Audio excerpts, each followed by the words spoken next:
Welcome back to our YouTube channel Naukri Foodie. दोस्तों आज हम लोग देखने वाले हैं ज्ञान बिंदु जीएस एकेडमी के द्वारा जो बिहार दरोगा के लिए होमवर्क सीरीज निकाला गया है। उस होमवर्क सीरीज में आज हम लोग डे 13 को कंप्लीट करने वाले हैं। दोस्तों अगर आप हमारे चैनल पर नए हैं तो प्लीज़ हमारे चैनल को सब्सक्राइब करेंगे। अगर आपको हमारी वीडियो पसंद आती है या आपको हेल्पफुल लगती है तो हमारी वीडियोज़ पर लाइक और कमेंट करना मत भूलिएगा और इसे अपने दोस्तों के साथ जरूर शेयर कीजिएगा। तो चलिए दोस्तों शुरू करते हैं आज की इस वीडियो को। तो चलिए देखते हैं आज का पहला क्वेश्चन। तो पहला क्वेश्चन है, हाल ही में WTO द्वारा जारी रिपोर्ट के अनुसार डिजिटल निर्यात सेवा में भारत का स्थान क्या है? तो ये चौथा है।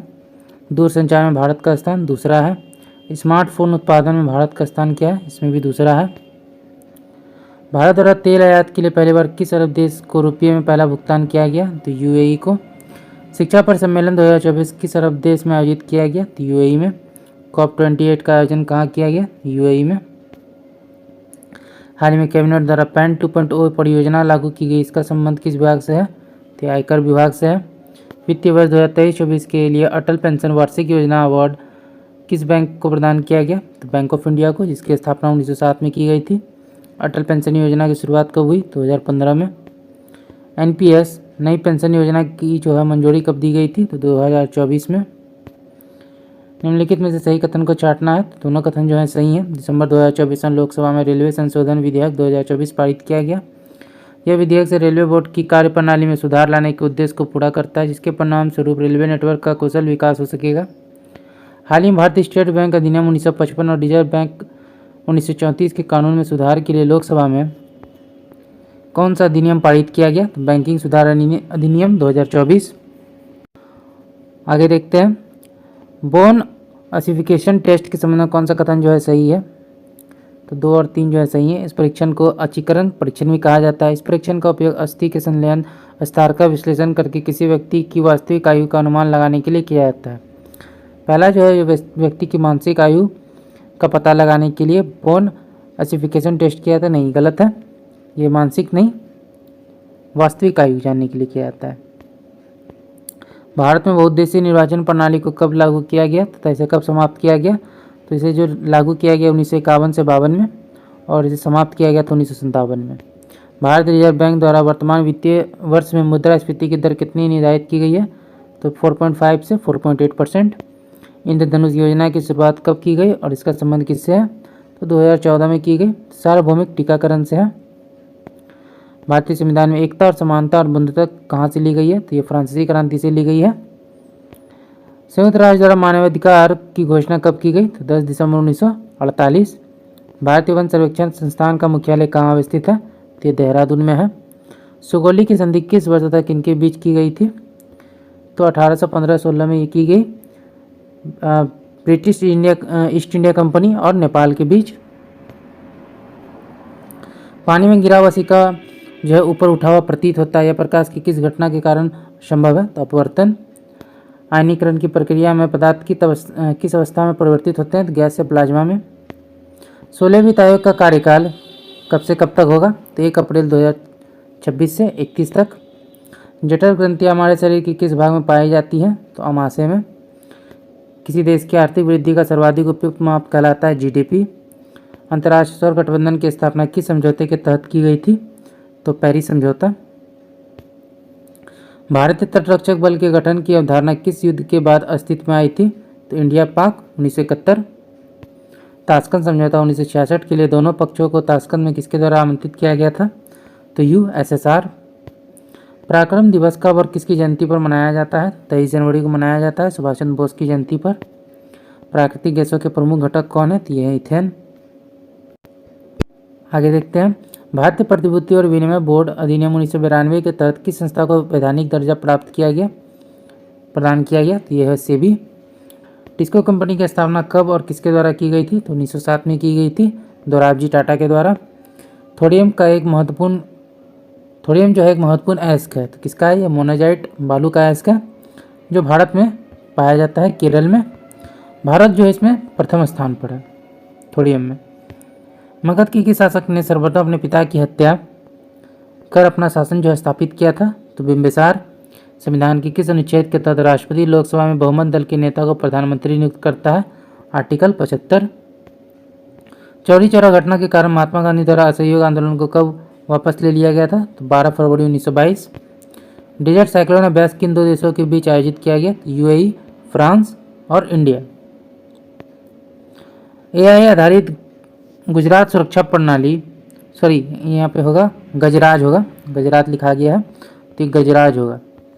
गजराज सुरक्षा प्रणाली किसके द्वारा चलाया गया? तो ये रेलवे के द्वारा।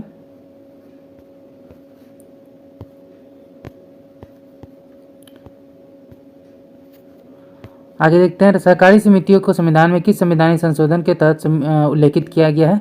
तो 57वां संविधान संशोधन 2011। मौलिक कर्तव्यों को संविधान में किस समिति की सिफारिश पर शामिल किया गया था? सरदार स्वर्ण सिंह समिति। विद्युत चुंबकीय तरंगों में किस तरंग की आवृत्ति सर्वाधिक है? एक्सरे। नए राज्यों के प्रवेश व स्थापना संबंधी उपबंध संविधान के किस अनुच्छेद में वर्णित है? तो आर्टिकल 2। नए राज्यों का निर्माण और वर्तमान राज्यों के क्षेत्रों या सीमाओं या नामों में परिवर्तन कौन कर सकते हैं? तो संसद। यदि अनुच्छेद 2 और 3 में परिवर्तन किया जाए तो संविधान की कौन सी अनुसूचियां प्रभावित होंगी?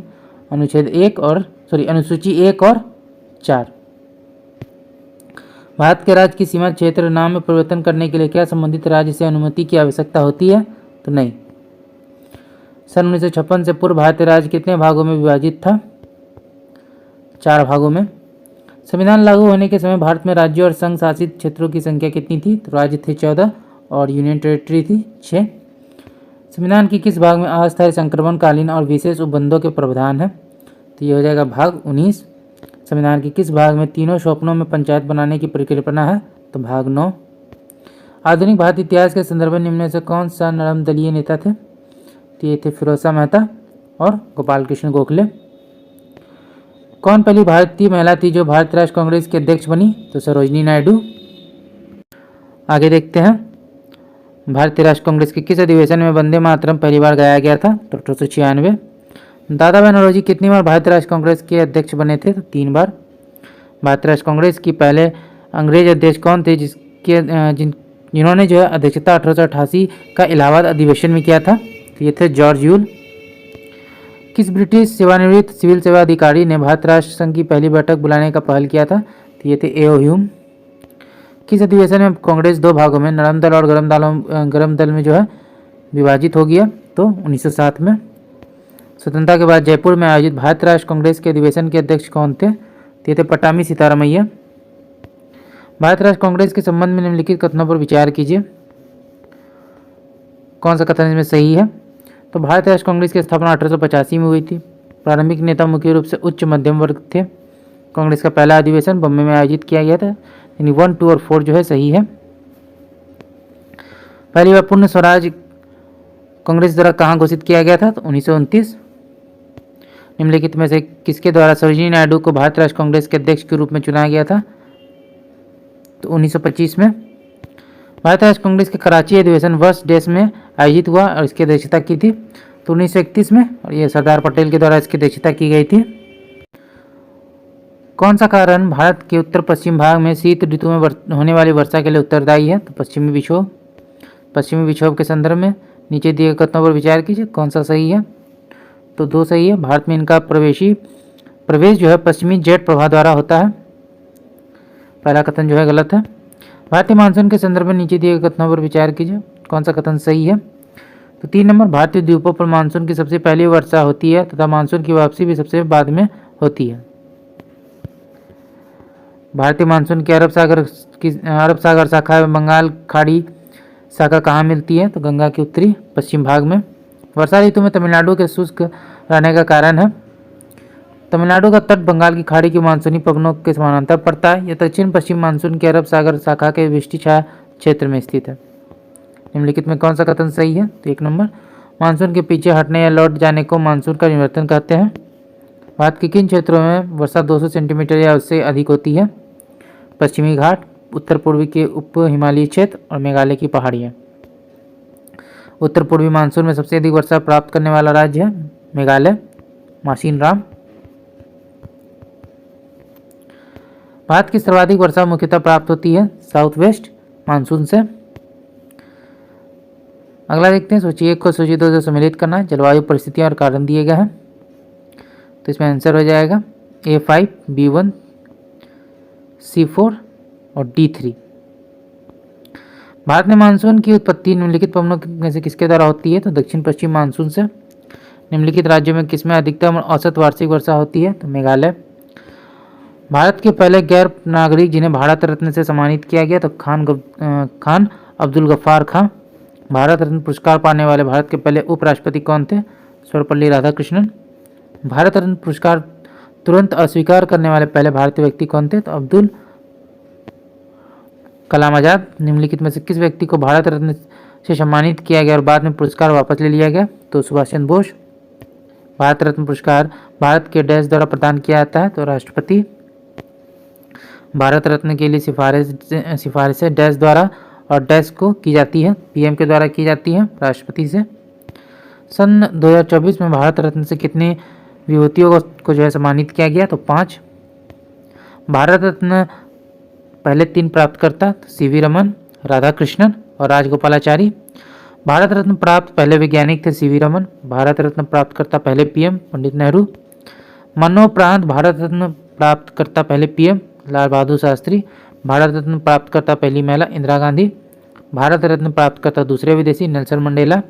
मरणोपरांत भारत रत्न प्राप्तकर्ता पहली महिला अरुणा आसफ अली। तो दोस्तों आज का वीडियो यहीं तक था। आशा करता हूँ वीडियो आपको पसंद आया होगा। अगर आपने वीडियो को यहाँ तक देखा और अभी तक हमारे चैनल को सब्सक्राइब नहीं किया तो प्लीज़ हमारे चैनल को सब्सक्राइब करेंगे। अगर आपको हमारी वीडियो पसंद आई या आपको हेल्पफुल लगी तो अपने दोस्तों के साथ वीडियो शेयर कीजिएगा। हमारे वीडियोज़ पर लाइक और कमेंट करना मत भूलिएगा। तो चलिए फिर मिलते हैं एक मज़ेदार वीडियो के साथ। जय हिंद।